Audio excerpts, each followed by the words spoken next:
Popular affiliate நெட்வொர்க்ஸோட name கொஞ்சம் சொல்லுங்கள். Okay, முதல்ல அஃபிலியேட் நெட்வொர்க்ஸ் என்னென்னு தெரியாதாக்கள் சொல்கிறேன். அஃபிலியேட் நெட்வொர்க்ஸ் அஃபிலியேட் ப்ரோக்ராம்ஸில் ஒரு இடத்தை வச்சிருக்கிற kind of market place. Okay, so இந்த மாதிரி அஃபிலியேட் நெட்வொர்க்ஸில் அவங்க ஒவ்வொரு கேட்டகரியாக வச்சுருப்பாங்க. நீச் கேட்டகரியாக வச்சுருப்பாங்க. ஹெல்த் நீச்சில் இருக்கும், ரிலேஷன்ஷிப் நீச்சில் இருக்கும், மேக் மணி ஆன்லைன் நீச்சில் இருக்கும், crypto, home decor, home care, pets, அப்படி இப்படின்னு வேறு நீச்சுன்னு சொன்னால் அது சம்மந்தப்பட்டது. இப்போ ஹெல்த் சம்மந்தப்பட்ட ப்ராடக்ட் எல்லாம் அந்த நீச்சிக்குரியது அப்படின்னு சொல்லி. இப்போ நீங்கள் அஃபிலியேட் மார்க்கெட்டிங் ஒன்று செய்ய போறீங்கன்னு சொன்னால் முதலாவது நிச்சோண்ட செலக்ட் பண்ணுறது கடும் முக்கியம்.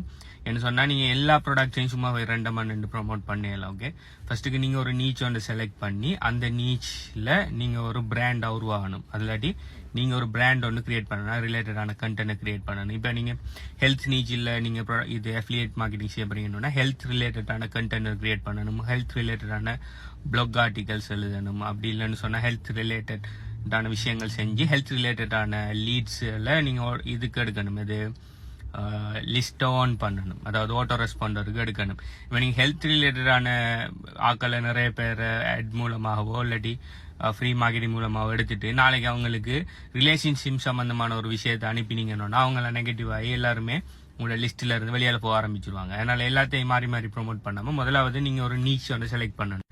எவர்கிரீன் நீச்சுன்னு சொல்கிற நீச்சஸ் என்னென்னா மேக் மணி ஆன்லைன், அடுத்தது ஹெல்த், அடுத்தது ரிலேஷன்ஷிப். இதுதான் எவர்கிரீன் சொன்னால் எப்போ இருந்தாலும் அது சேச்சுரேட் ஆகாது. எத்தனை பேர் உங்களுக்கு வந்தாலும் அதில் பிறச்சி நாட்களுக்கு இருந்துகிட்டே இருக்கும். ஸோ என்ன ப்ராடக்ட் வேணுனாலும் எப்போ வேணுனாலும் நம்ம செல் பண்ணி கொள்ளலாங்கிற இருந்துச்சு. இப்போ ஒரு ட்ரெண்டிங்கில் வந்துட்டு இருக்கிற நிச்சு தான் சாஃப்ட்வேர்ஸ். ஓகே, ஏன் சாஃப்ட்வேர்ஸ்ன்னு சொன்னால் சாஃப்ட்வேர்ஸ் பார்த்தீங்கன்னு சொன்னால் ஆல்மோஸ்ட் 99% ஆஃப் த சாஃப்ட்வேர்ஸ் எல்லாம் மந்த்லி ரெக்கரிங் பேமெண்ட் இருக்கும். இப்போ நீங்கள் ஒரு அஃபிலியேட் ஒரு சாஃப்ட்வேர் கம்பெனிக்கு நீங்கள் கொடுக்கீங்கன்னு சொன்னா அவர் பே பண்ற எவ்ரி மந்த்தும் உங்களுக்கு அஃபிலியேட் கமிஷன் கிடைச்சிட்டு. நீங்க ஒன் டைம் கொடுத்துட்டு அதுக்கு பிறகு அதோட உங்களுடைய அமௌண்ட் பேமெண்ட் எல்லாம் முடியாம அவர் அந்த கம்பெனியோட ப்ராடக்ட்டை கன்சியூம் பண்ணிட்டு எவ்வளவு காலத்துக்கு இருக்கிற அவ்வளவு காலத்துக்கு உங்களுக்கு அஃபிலியேட் கமிஷன் கிடைச்சிட்டு இருக்கிற மாதிரி நிறைய கம்பெனி செஞ்சுட்டீங்க. அதனால இப்ப சாஃப்ட்வேர் அஃபிலியேட் மார்க்கெட்டிங் கொஞ்சம் பாப்புலரா போயிட்டு இருக்குது. ஸோ அஃபிலியேட் நெட்வொர்க்ஸ் எல்லாம் இதெல்லாம் எங்கே கண்டுபிடிக்கிற, அப்போ எப்படியான அஃபிலியேட் ப்ரோக்ராம்ஸ் எல்லாம் எங்கே கண்டுபிடிக்கிறேன்னு சொன்னால் அதுக்குன்னு சொல்லி நிறைய அஃபிலியேட் நெட்வொர்க்ஸ் இருக்குது. ஓகே, JVZoo சொல்லி ஒரு அஃபிலியேட் நெட்வொர்க் இருக்குது. clickbank.com சொல்லி ஒரு அஃபிலியேட் நெட்வொர்க் இருக்குது. Digistore24 சொல்லி ஒரு அஃபிலியேட் நெட்வொர்க் இருக்குது. இதே மாதிரி இன்னும் நிறைய CPA ஆஃபர்ஸ் கொடுக்குற, அடுத்தது பேப்பர் கால்னு சொல்லி அது இப்போ ஃபேமஸாக ட்ரெண்டாக போயிட்டு இருக்குது. அப்படியான நிறைய டிஃப்ரெண்ட் கைண்ட் ஆஃப் என்ன அஃபிலியேட் நெட்வொர்க்ஸ் இருக்குது. பெஸ்டான ஒரு அஃபிலியேட் நெட்வொர்க்கை நீங்கள் சூஸ் பண்ணி அதில் நல்ல என்ன கன்வர்ஷன் ரேட் நல்லா கூட இருக்கிற அஃபிலியேட் ப்ரோக்ராம்ஸ் எல்லாம் பார்த்து நீங்கள் ப்ரொமோட் பண்ணணும். என்ன காரணம்னு சொன்னால் இப்போ பெரிய அளவில் கமிஷன் தராங்க, ஆனால் உங்களோட ப்ராடக்ட் குக் பண்ணோன்னா நீங்கள் எவ்வளோதான் ப்ரொமோட் பண்ணினாலும் அது கன்வெர்ட் ஆக மாட்டேங்குது. கன்வெர்ட் ஆகி சேல் நடந்தால் தான் உங்களுக்கு கமிஷன் கிடைக்கும், அஃபிலியேட் கமிஷன். ஆனால் நீங்கள் அஃபிலியேட் கமிஷன் கூட தராங்கிறதுக்காக வேல்யூபிள் இல்லாத ப்ராடக்ட், கன்வர்ஷனே இல்லாத ப்ராடக்ட்ஸை நீங்கள் செல் பண்ண பண்ணீங்கன்னா உங்களுக்கு தான் கஷ்டம். ஓகே, அடுத்தது நீங்கள் ஒரு அஃபிலியேட் ப்ராடக்ட் ப்ரொமோட் பண்ணுறதுக்கு முதல் அந்த அஃபிலியேட் ப்ராடக்டை செல் பண்ண அந்த கம்பெனிக்கு ஒரு பிராண்ட் ஒன்று இருக்கான்னு போல பாருங்க. ஊர் பேர் தெரிய பிராண்டை ப்ரொமோட் பண்ண போறீங்கன்னா உங்களுக்கு கஷ்டம். நீங்க ஒரு பிராண்டை உருவாக்கி தான் செல் பண்ண வேண்டி வரும். ஆல்ரெடி ஒரு பிராண்ட் ஒன்று இருக்கி ஆல்ரெடி அவங்க ஃபேமஸா இருக்காங்கன்னு சொன்னா செல் பண்றது ஈஸி. இப்போ உதாரணத்துக்கு அமேசான் அஃபிலியேட்டா நீங்க ஒர்க் பண்றீங்கன்னா அமேசானுங்கிறது ஒரு வெல் ரெப்யூட்டட் பிராண்ட். அதுக்கு பர்சனல் பிராண்ட் ஜெஃப் பேசோஸ் இருக்காரு. ஸோ அமேசானுங்கிறது எல்லாருக்குமே தெரியும். ஸோ அமேசான் ப்ராடக்ட் செல் பண்ணதுக்காக நீங்க பர்சனலா ஒரு பிராண்ட் ஒன்று உருவாக்கி தான் செல் பண்ண எந்த அவசியமும் இல்லை. இது அமேசான் ப்ராடக்ட்னால ஈஸியா நீங்க சேல் எடுத்துடலாம். ஆனா அப்படி அமேசான் இல்லாம ஊர் பேர் தெரிய ஒரு கம்பெனி ஒன்று நீங்க ப்ரொமோட் பண்ண போனீங்கன்னா அதுக்குரிய பிராண்டா நீங்க தான் இருக்கணும். நீங்க ஒரு பிராண்டா உருவாகணும். அப்ப கொஞ்சம் கஷ்டமா இருக்கும்.